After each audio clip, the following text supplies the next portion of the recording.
welcome to the CAP Today webinar for Thursday, August 22nd. I'm Bob McGonigal, the publisher of CAP Today, and I'll be your host and moderate a question and answer session after our formal presentation. We have a very important webinar to bring you today. Whose title is The Genomic Profile Availability and Impact on Non-Small Cell Lung Cancer Patient Outcomes in Real-World Study and Daily Practice. Today's webinar is made possible by a special educational grant from Thermo Fisher Scientific. We are very grateful to them for this support, and we want to acknowledge that support and thank them for their help in bringing you this very important program. We have two speakers today, both from the University of Pennsylvania. Dr. Melina Marmarelis is a physician and a Master of Science in Clinical Epidemiology. She's an assistant professor of medicine at the Hospital of the University of Pennsylvania, medical director of the Mesothelioma and Pleural program there, and co-director of the Molecular Tumor Board at the University of Pennsylvania. She'll be joined and they'll be interacting together with Dr. Salvatore Fortunato Priore, an MD and PhD, assistant professor of clinical pathology and laboratory medicine at the Perelman School of Medicine at the University of Pennsylvania, and the associate director of the Molecular Genetic Pathology Fellowship. So two great experts and two people with a great deal to share with you today, so we'll get right to it. And before I ask Dr. Marmarelis to lead us off, I want to read a brief disclaimer. Thermo Fisher and its affiliates are not endorsing, recommending, or promoting any use or application of Thermo Fisher Scientific products presented by third parties in this presentation. Information and materials presented or provided by third parties are provided as is and without warranty of any kind from Thermo Fisher Scientific, including regarding intellectual property rights and reported results. Parties presenting images, text, and material represent they have the rights to do so. Our speakers were provided with an honorarium for this presentation. And for our audience, let me give you just a couple of housekeeping hints before we begin. First, I recommend you may refresh your browser. You will also see on your screen, we have live help available at all times with a phone number that you'll see there on the lower right. Also, you'll see a box labeled Q&A, which is beneath the slide deck. That's principally for your comments and questions for our speakers as they go throughout today's webinar. But you can also ask for technical help there, and someone will help you resolve your problem, be it on audio or on the slide deck on the website. We plan to post all the slides and audios of today's presentation in about a week at captodayonline.com for your review.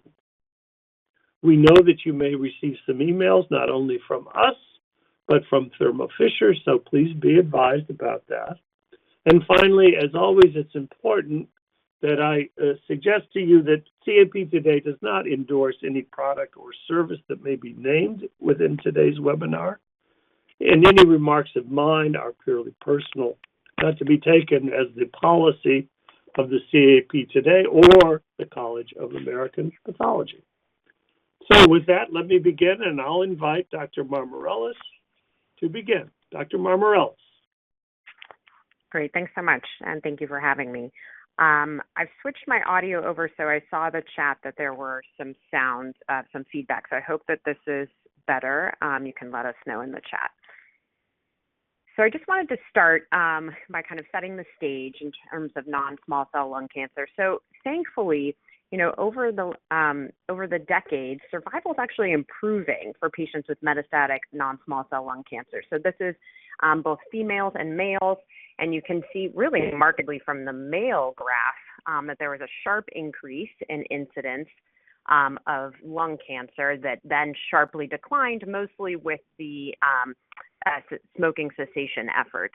Females were a little bit less affected by that trend, but still we see a declining mortality for patients with non-small cell lung cancer. And some of this is due to the really the huge influx of targeted therapies that have been approved for metastatic non-small cell lung cancer. This is a graph showing the FDA approvals for metastatic non-small cell lung cancer starting in 1940. And what you can see is in 2000 and 2010, we had approvals for a number of chemotherapies and some targeted therapies. But then from 2010 and the 2020s, we've seen a huge increase in the number of targeted therapy drugs that are available.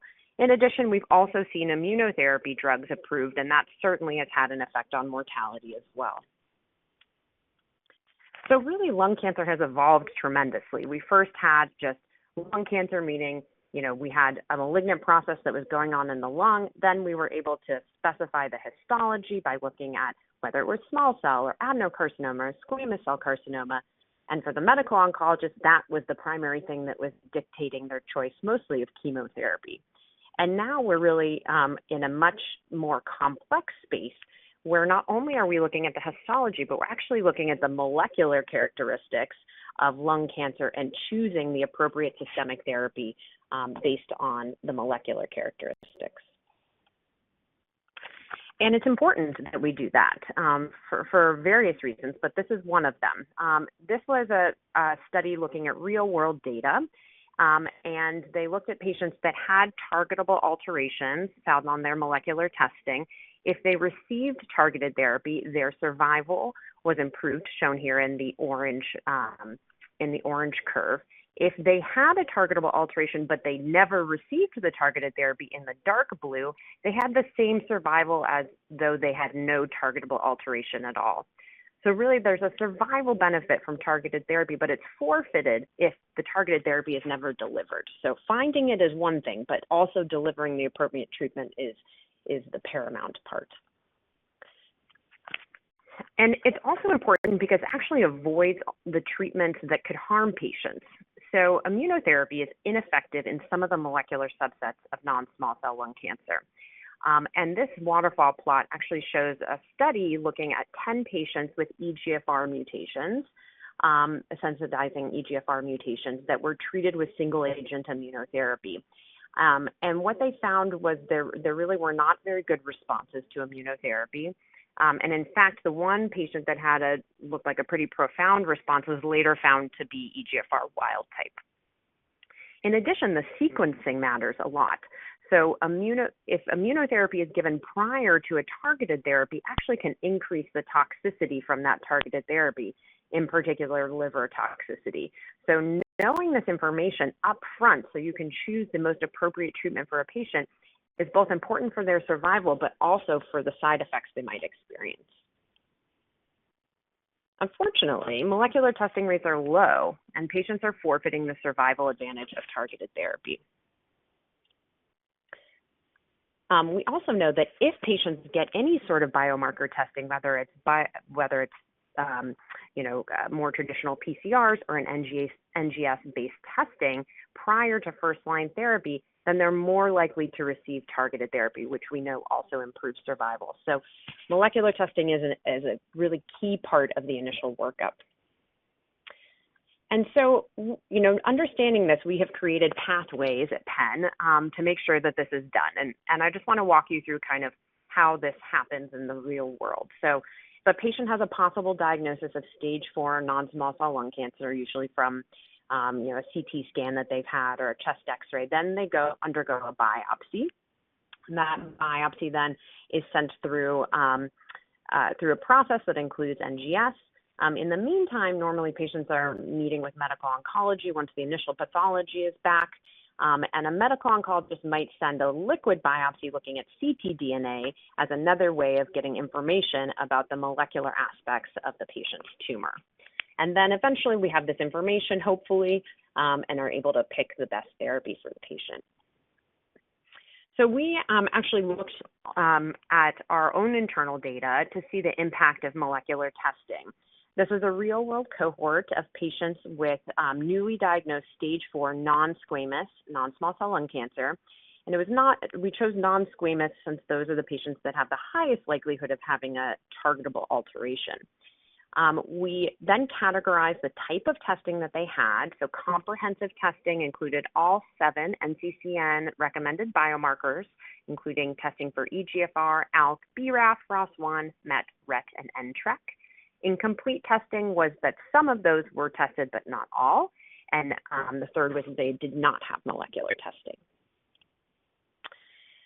In the end, after we used our inclusion and exclusion criteria, we had about 326 patients included in this analysis. 261 of them had their molecular results available prior to first-line therapy, and 65 did not have those results available prior to first-line therapy. So still, the majority of patients actually did have that information, which is great. And the first thing we saw is that patients with comprehensive molecular testing, so really had all of those recommended genes, had an improved survival. So that's the blue line here, as opposed to those with incomplete or no testing had a worse survival. The second is that actually the availability of any genotyping, any genotype test prior to first line also had an improved survival. Again, the blue line here is availability of tests prior to first line versus the red is not prior to first line. So there are a number of barriers to molecular testing, and this kind of shows some of them that we think about. And I'm going to go through a few of them just to address some of the issues that come up with why the rates from molecular testing are so low. So the first issue that's brought up is tissue. So certainly there are issues with the amount of tissue that is available in order to do the appropriate next generation sequencing. We see that a lot, and Dr. Priore is going to talk a little bit about that. And so we have advocated for supplementing with plasma-based ctDNA testing to also get the information that's shed by the tumors in order to get more comprehensive molecular testing. And we've shown previously, actually, that if you do both tissue and plasma-based testing, you can increase your chance of finding a targetable mutation from about 20% to 35%. And when you're able to deliver targeted therapy to an extra 15% of patients that has a survival advantage, that's a huge intervention. The next barrier is time. So this is a survey of about 170 general oncologists, and about half of them said that if it takes longer than 2 weeks for them to receive results for genomic biomarker testing, they will usually initiate a non-targeted systemic therapy before the biomarker results are available. So we saw previously that when patients do not receive targeted therapy, that they forfeit that survival advantage. And I think what was interesting about this survey was some of the reasons they did that. So certainly on the far right, you see that the tumor specimen was inadequate. So there just wasn't enough. That was a sometimes or always or often reason for initiating systemic therapy before results come back. But I think it's the other two that are really interesting. First was that it's the respondents, meaning the physician's own concerns about delaying therapy. So about half of people said that they were concerned about waiting more than 2 weeks. Some of that is warranted. Of course, patients are sick, but some of it is anxiety on the side of the physician. And smaller than that, about 30% was a patient's desire for immediate treatment. So there are a lot of factors that come into play here. So how can we improve turnaround time for tissue-based molecular testing? I'm going to pass it off to Dr. Priore. All right, thank you, Dr. Marmarelis. So happy to be here today.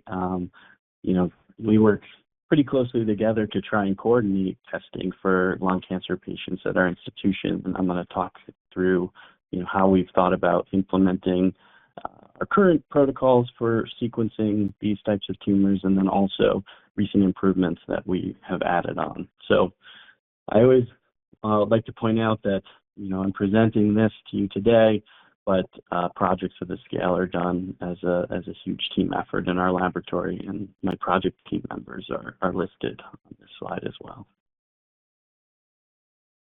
So as Dr. Marmarelis alluded to, there are a lot of targetable mutations that occur in non-small cell lung cancer, and this introduces a lot of complexity when you think about how to set up testing. So this just shows you the sort of variety of mutations that can occur in these tumors, and this sort of sets the stage to how you design a appropriate test to capture all of them. So not only do you need to capture several different genes, as you can see from the pie chart on the left, but you also need to capture lots of different variant types, and they differ in terms of the techniques you can use to identify them. So, for example, in KRAS, you have mostly single nucleotide variants that lead to missense changes in the protein, but in genes like EGFR, you have insertions and deletions, and then in genes like ALK, you have fusions or genomic rearrangements of the DNA that lead to fusions between two genes. So you have to kind of design something that can capture all of this diversity because these all have targetable therapies available to them.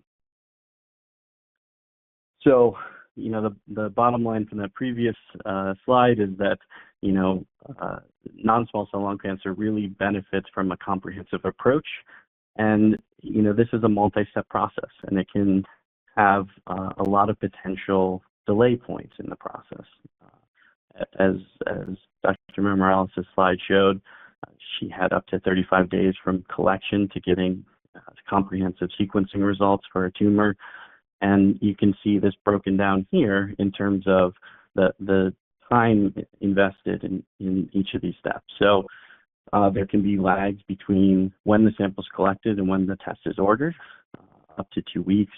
Sample processing in terms of annotating slides, extracting nucleic acid, DNA and RNA can take variable amounts of time, 2 to 7 days. And then there's the actual laboratory components of this testing, library preparation, sequencing, which can take 2 to 5 days. And then all of that data needs to be processed, and then it needs to be reviewed by a physician like me, and then a report needs to be generated and signed out into the patient's chart. So how do we optimize this process? So this is our Penn pathway. We try to optimize the first step of this in terms of standardizing the ordering of genomic testing for these patients. So a biopsy the patient undergoes a biopsy procedure, and then the surgical pathologist looks at the biopsy, and if they identify that it's a non-squamous, non-small cell lung cancer, they will initiate the appropriate sequencing that we've agreed upon. So this includes our next generation sequencing, plus some IHC. If it's squamous cell, non-small cell lung cancer, we just do PD-L1 IHC. And then for patients who are earlier stages, stage 2 or 2A, that might be considered candidates for neoadjuvant therapy, we have had this model where we would base whether we would do sequencing or send out for some expedited targeted testing based on how long it would take to get the next generation sequencing results out to the patient. And then there were some other situations. For instance, if the patient's already been on a targeted therapy and is now progressing, we want to provide full profiling for that to catch resistance mechanisms. And then for other types of lung cancer, that's sort of on a case-by-case basis. So that's our current strategy for reducing the time from biopsy collection to actually ordering the testing. So the next step is optimizing sample processing. So a lot of the samples that we get are biopsies that are then formalin fixed and embedded in paraffin tissue. So this requires a histotechnologist to cut the specimen for us so that we can process it for sequencing. So this includes rolls or slides. You have to have an assessment and annotation of a representative stain slide for tumor cellularity and tumor percentage. And then in the laboratory, you have to dissect the slides, to enrich for tumor in certain cases, and that can take time. And the deparaffинization process of these blocks adds time to this processing as well. And sometimes, this process of formalin fixation can degrade the quality of the RNA and DNA and can make testing challenging.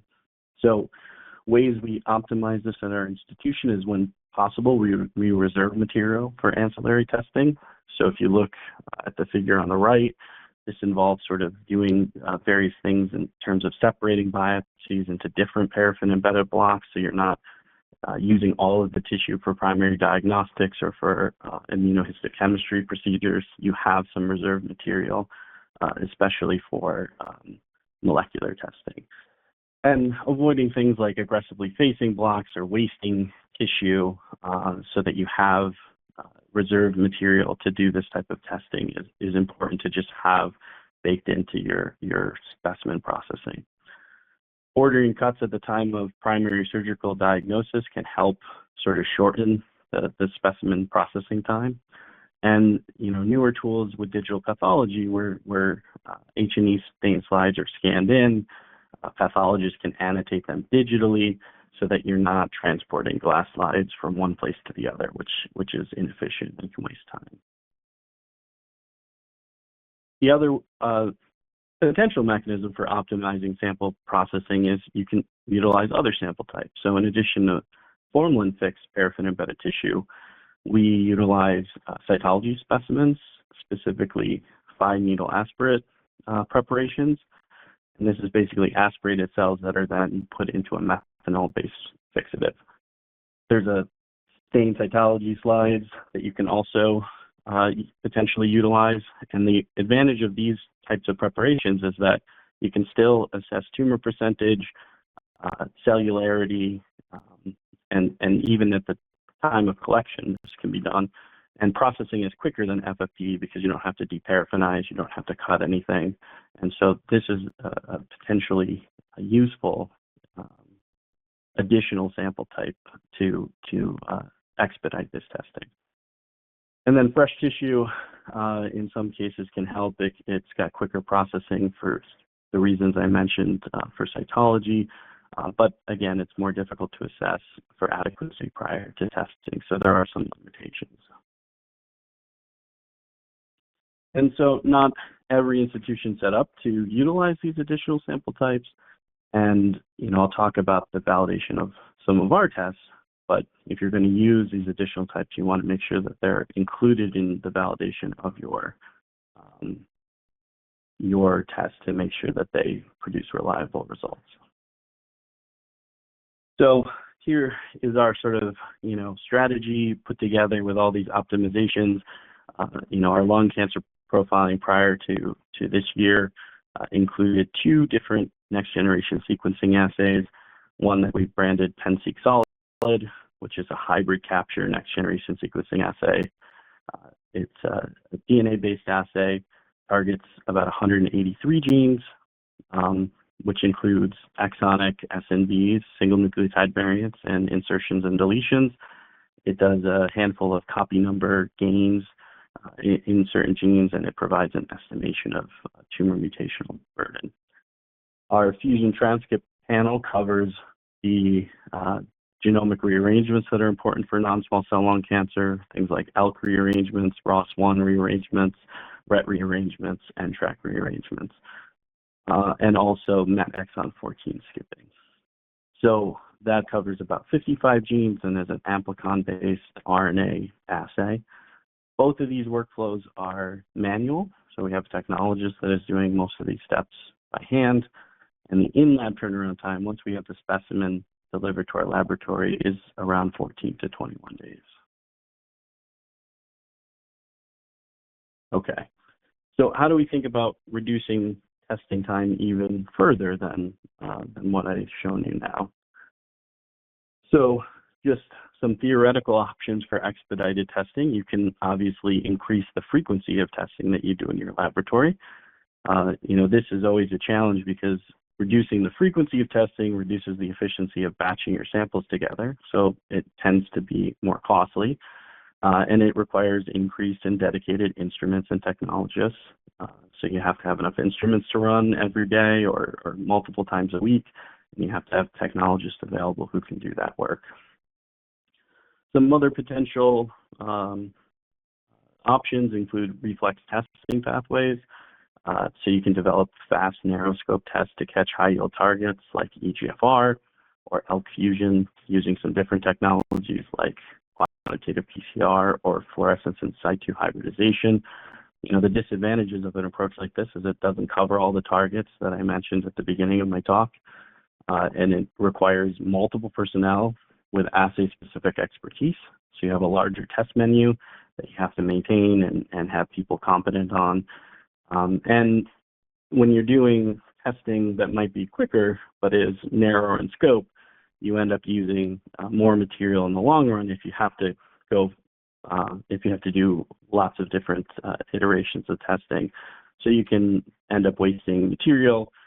It can be additively more expensive and slower than a comprehensive option. But I do bring it up because, you know, in certain circumstances, it's not an unreasonable approach if it's a setting where things are technologically resource limited or expertise limited. But a lot of this is moving to next generation sequencing or has already moved to next generation sequencing just because the scope of the genes and the targets is so broad, as I mentioned. And so the rest of this talk is really going to be about how we improved on our turnaround times by adopting emerging technology to institute rapid next generation sequencing testing on non-small cell lung cancer tissue specimens.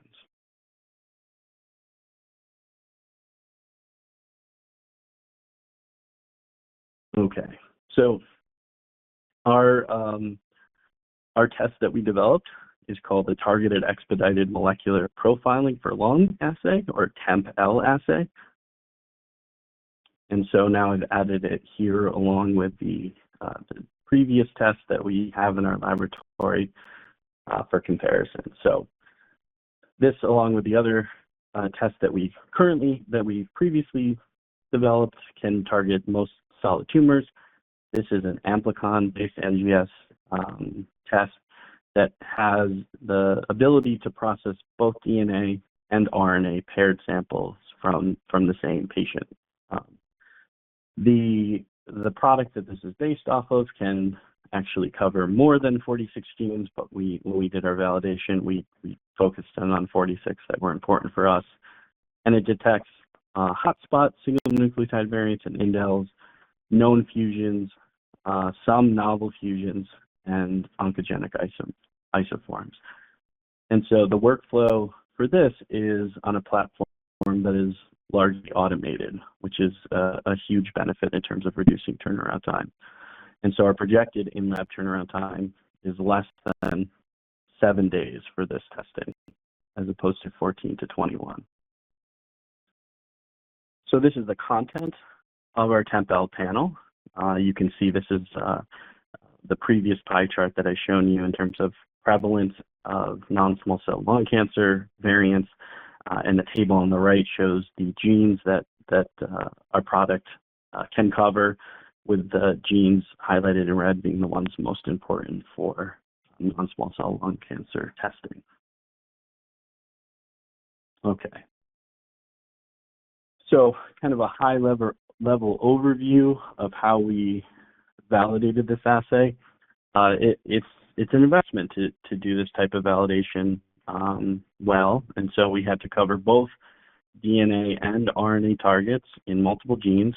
So we ended up with combined between DNA and RNA runs over 50 runs. So this is not clinical stuff. This is all development phase, and this included unique samples, unique positive samples, and at the end of the day, we had about 180 unique DNA variants and close to 90 unique RNA variants, covering 24-ish, 25-ish of the unique genes in the panel. We also make an effort when we validate to sort of provide a variety of different tumor types in our validation, and this was designed to be focused on lung. So lung made up the largest percentage of our cohort, but we also included GI tumors, brain tumors, and a handful of other tumors as well. Sample types, as I mentioned, if you're going to use more than FFPE, excuse me one second.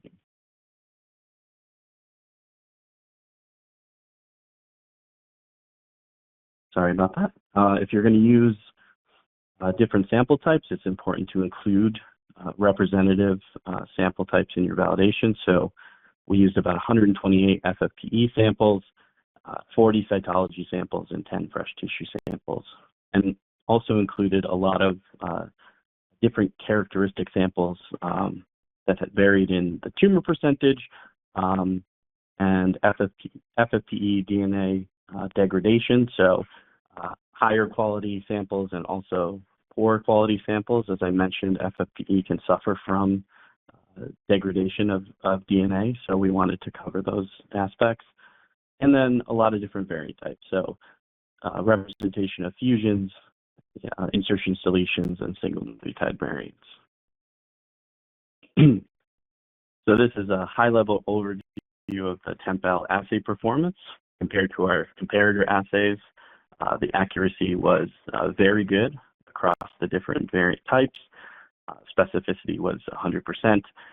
And the lower limit of detection, the sort of smallest analyte we can detect reliably in replicate reactions, is listed here.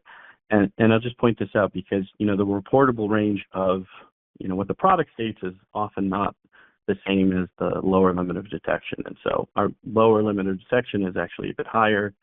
A reportable range, what we can detect down to, is a little bit lower.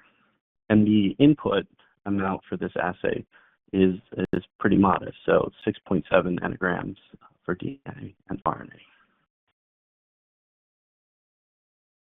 Okay, I will point out, these metrics look good, but all tests have limitations. The validation process should try to identify these limitations and optimize performance, especially recognizing where the assay may have an increased risk of a false negative result.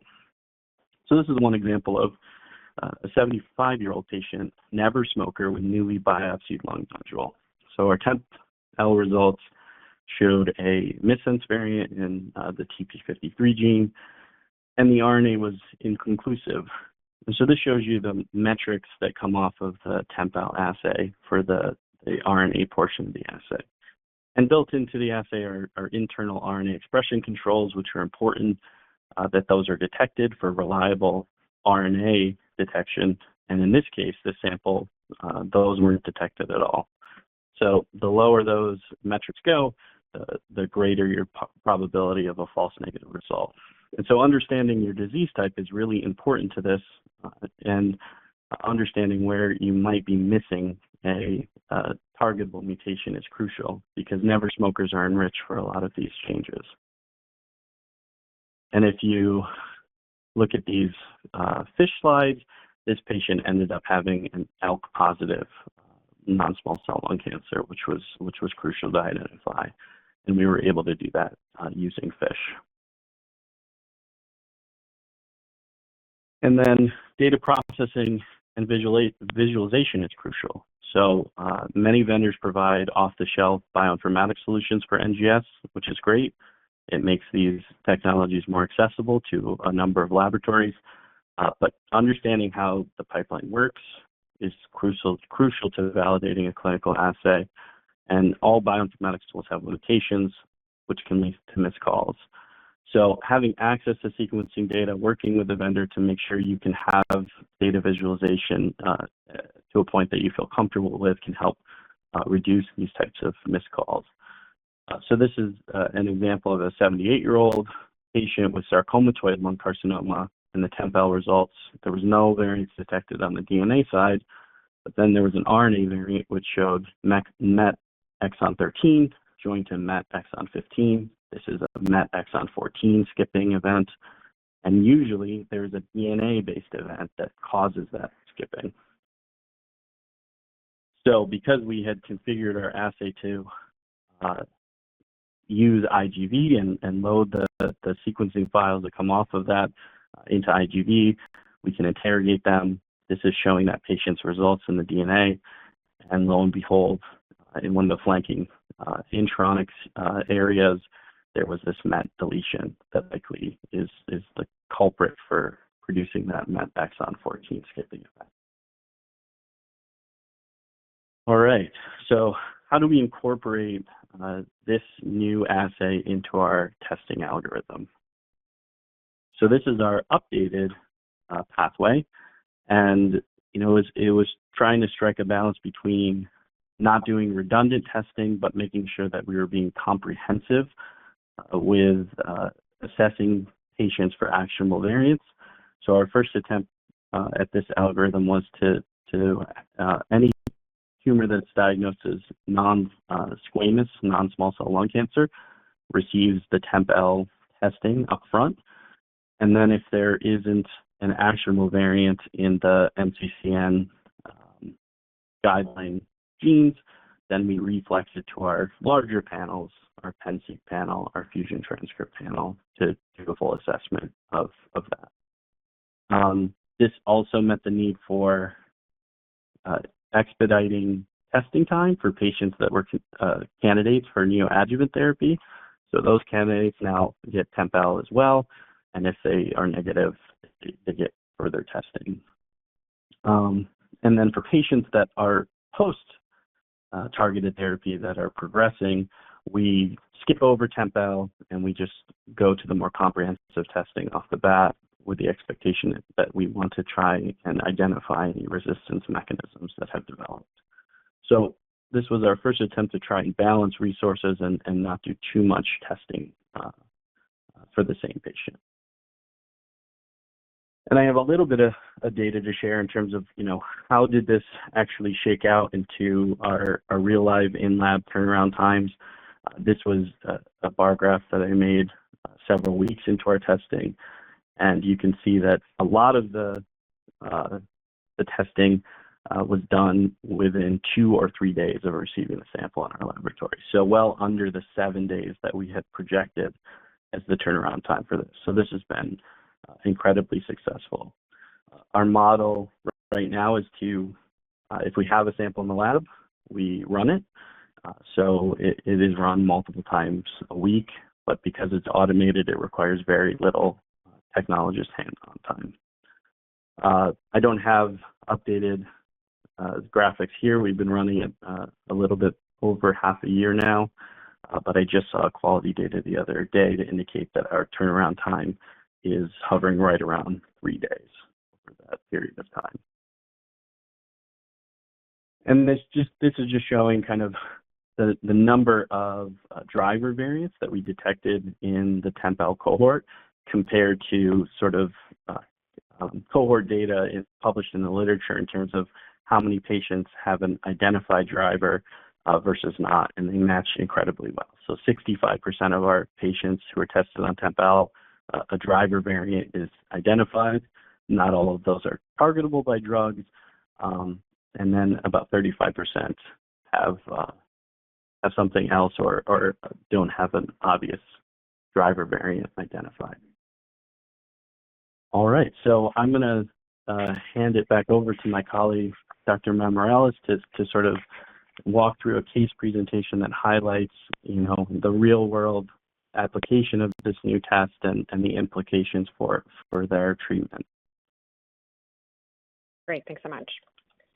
So this is just a short case presentation to highlight the benefits of something like the TempL assay that was developed. So there's an 81-year-old never smoker presented with weight loss and weakness in his left hand. He was found to have metastatic disease in the brain, lung, and bone. He had a bronchoscopic biopsy of the lung mass that showed a poorly differentiated carcinoma of lung origin. And this is a real patient. And the TempL assay was sent on the bronchoscopic biopsy from the hospital. It detected an EGFR L858R mutation, which is a sensitizing mutation to EGFR TKIs. The turnaround time from biopsy to the result of the EGFR mutation was 7 days, and the TEMP-L actually resulted prior to liquid biopsy, which is usually our fastest medium of picking up molecular results. The patient was started on EGFR targeted therapy just 2 weeks after the biopsy. So that was certainly a success story in terms of being able to deliver the appropriate targeted therapy to a patient. Dr. Priore, I don't know if you have any comments about the case. No, other than I get very excited when I enter results into the EMR that are before the liquid biopsy comes back. It's very nice to be able to provide that rapid information to our team and to the patient. Yeah, definitely. So that's all we have. I believe there are a number of questions. Yes. Thank you both for an excellent presentation. I'm going to just for purposes of having something visual during our discussion, I'm going to go back to your very first slide so we see a quick review, and I'll let you catch your breath. And then I have simply a question on the earlier pathways here. I'm taking a while to click through here. There I am. We have a question. We started with the creation of pathways, and obviously you've both given a lot of effort to getting to earlier phases so that you can get to quicker initiation of both testing and, of course, eventual therapy. I'm interested in both questions, but I'm going to start with you, Dr. Marmarelis, about the physician survey, showing their sort of restlessness if they have to wait longer than 2 weeks. Could you comment a little bit more about that and whether your new protocols will help solve some of that? Yeah, definitely. So a few comments. First addressing the question about moving this to earlier phases, there are a number of initiatives still ongoing. One is actually sending liquid biopsy at the time of bronchoscopy prior to even making a diagnosis of malignancy if it's highly suspected. That's still in research phases, but has had in small pilot studies some really nice results. So that's an ongoing effort. Other than that, I think the TEMP-L assay has actually, certainly sped things up quite a bit. So we're in an okay situation from the tissue perspective at this point, if that is all working well. And then to the other point of delivery of actual targeted therapy, we do have a number of initiatives. We now monitor kind of the molecular results that come in for our non-small cell lung cancer patients, both within our main site and then across the network. And we actually send off what we call a reflex alert, which is if we identify an actionable alteration, we then send a table that includes the FDA-approved targeted therapy and then also information about any clinical trial that might be available. So that helps to help educate some of the physicians that may be not as familiar with some of the more rare targets like RET or ROS1. Some general oncologists may never see a lung cancer patient with one of those alterations. So that's attempting to help with the education piece. Thank you. And Dr. Priore, would you care to comment on that question and the whole idea generally? Yeah, absolutely. In terms of thinking about parts of the pathway where you could potentially start this or kick this testing off earlier, it's a balance, right? You want to make sure that you have basically a preliminary diagnosis of at least a neoplasm, in the specimen, so you're not expending resources on a non-diagnostic specimen, for instance. So, you want some evaluation, I think, of the tissue that's going to be tested to make sure that it's adequate for testing. But that being said, there's other possibilities you could imagine. You could think about if you have cytology services in your practice setting, that can be evaluated at the bedside or in the biopsy procedure suite and a preparation could be prepared and sent right to the laboratory. And so, there are mechanisms to do that, but you always want to be cognizant that you're testing the right sample, that you're testing an adequate sample, and not actually, burning time or spinning your wheels on something that's not going to deliver a result. Very good. Thank you, sir. We had one question just of I think, quick clarification. I'm going to let you answer that, Dr. Priore. You talk in our charts about skipping exon 14 MET. Is that detected by RNA or DNA in your protocol? So it's both a little bit. There's okay. The actual joining. So the actual the product that's produced there is manifested in the RNA, where exon 14 is skipped, it's spliced out, and the resulting RNA joins exon 13 to exon 15, and that's how that then gets translated into the protein missing that domain. But the mechanism for the skipping is usually a mutation at the DNA level. So you typically see that the exons joining in the RNA component of the test, but then you usually see the DNA-based variant that causes the RNA skipping in the DNA portion of the test. Okay, so it's not it's a both and, it's not a one or the other, I assume. Correct, but both.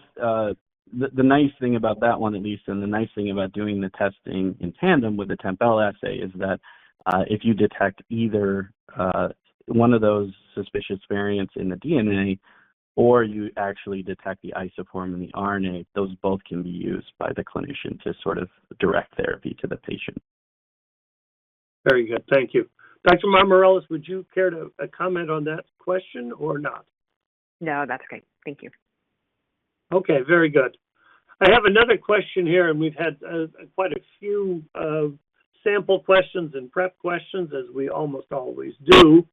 But let me ask this question, and I'll ask Dr. Marmarelis to start, and then Dr. Salvatore Priore can put in his opinion.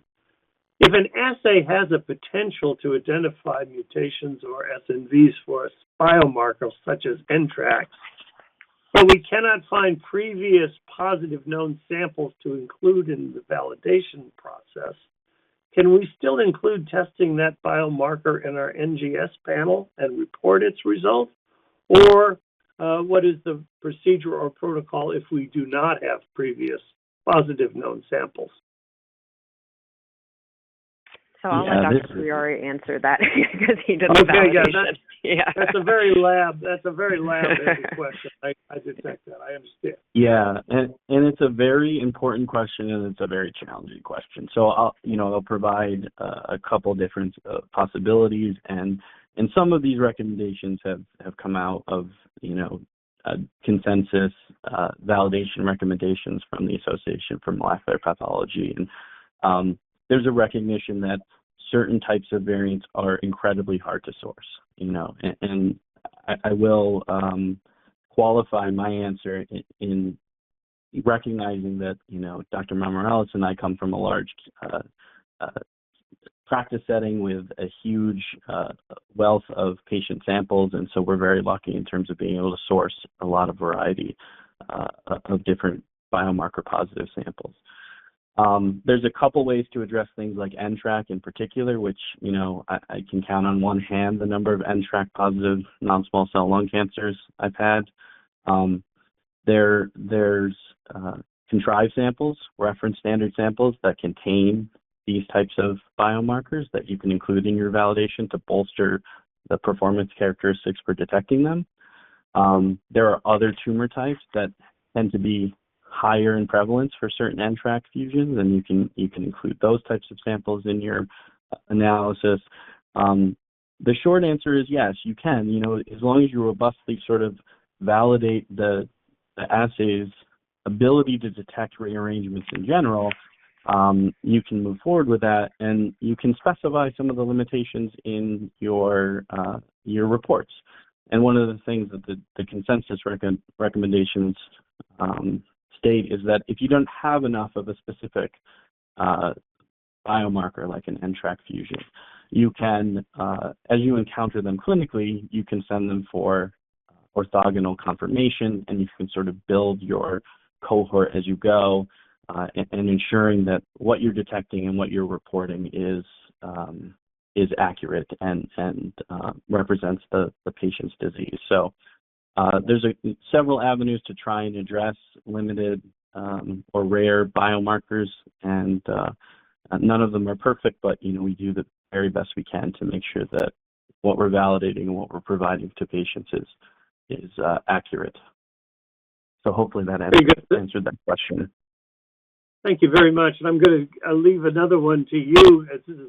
I've never had this question come up in many, many webinars. Is electron microscopy ever invoked in this area of testing? Dr. Priore, I'll ask you.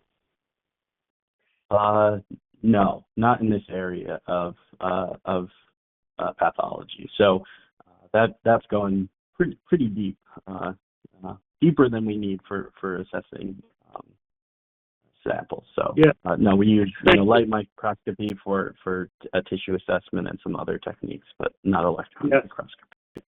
Okay, I just wanted to clarify that. I wasn't sure if there was some very brand new esoteric application that I hadn't run across, but I think your answer is perfectly right.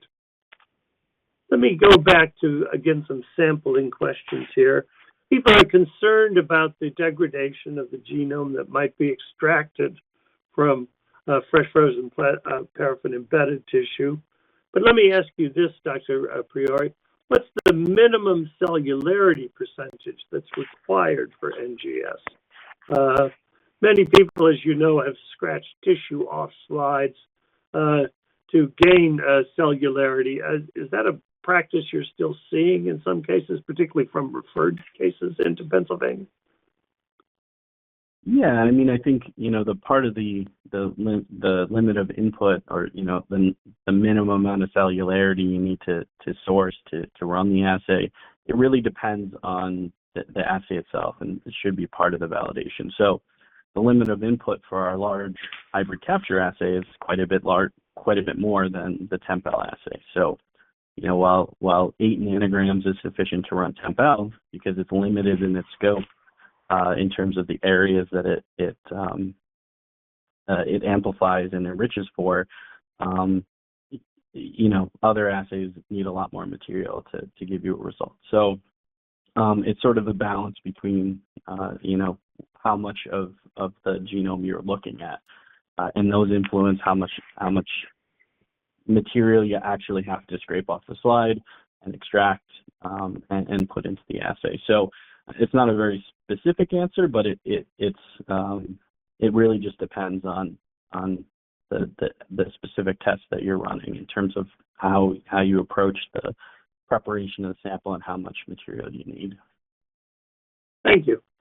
Dr. Marmarelis, we've mentioned several times liquid biopsy, and this is sometimes more popular amongst the clinicians than it is amongst the pathologists and lab people. I think that's fair to say. But is the TempL protocol and procedure in some ways a way to create a better turnaround in lieu of liquid biopsy? Do you follow my question? In other words, is this a better solution than immediate going to liquid biopsy? Yeah, so I think tissue is still the gold standard.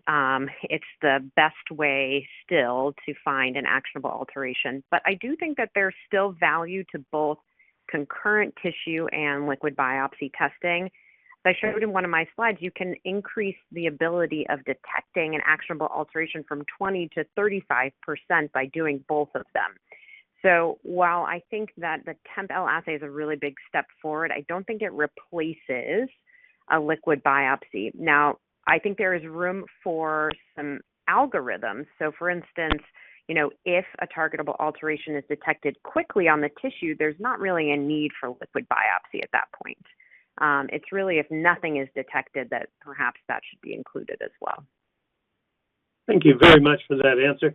Dr. Priore, I'd also be very interested in your answer to that question that I posed. And I'm just going to kindly ask you to repeat the question for me one more time.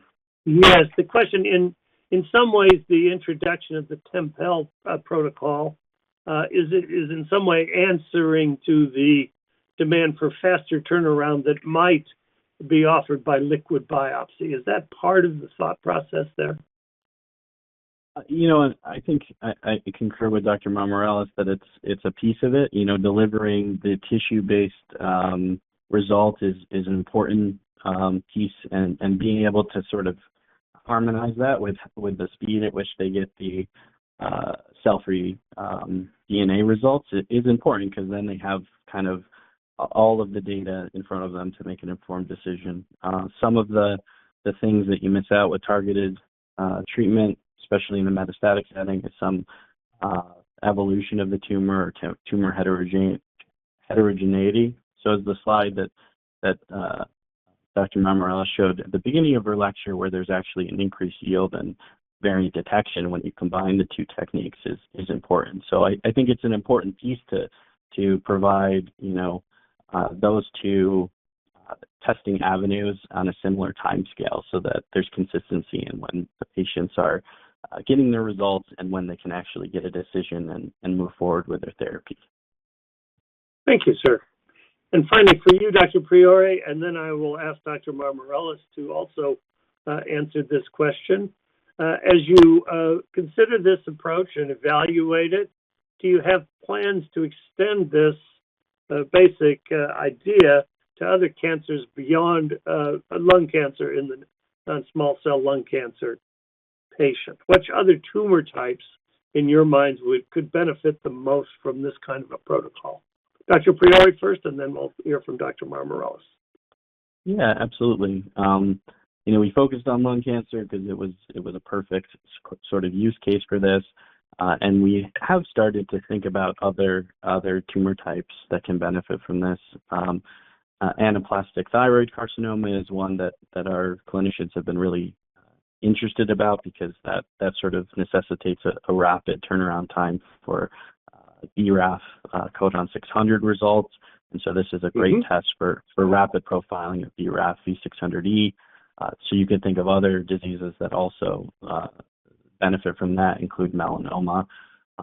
So a lot of solid tumors can benefit from expanded Tempel testing.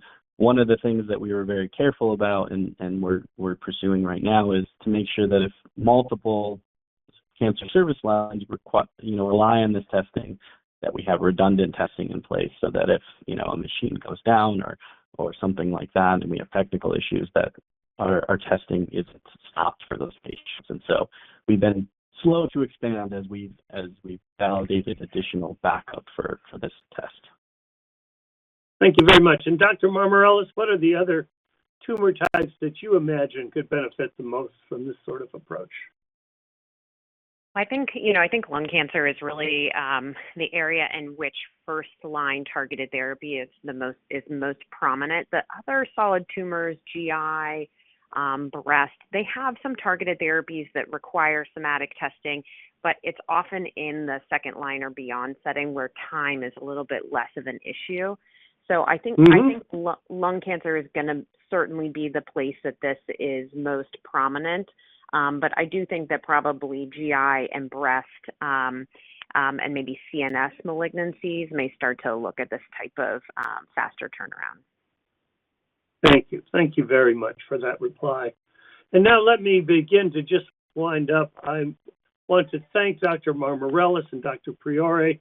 They've delivered a wonderful, wonderful lecture today, giving us the current landscape for molecular testing in non-small cell lung carcinoma, and in particular, I love to see this roadmap and the evolution of testing and testing protocols at Penn. It's been very enlightening, and I know, of course, that you'll all enjoy revisiting and reviewing this when it's posted online in about a week or 10 days at captodayonline.com. I also want to thank Thermo Fisher Scientific we can't bring programs like this to you without their help, and we really acknowledge them. They've been a wonderful partner for a long, long time with us. And finally, I want to thank all of you. I know everyone is shorthanded these days. Workloads are staggering everywhere.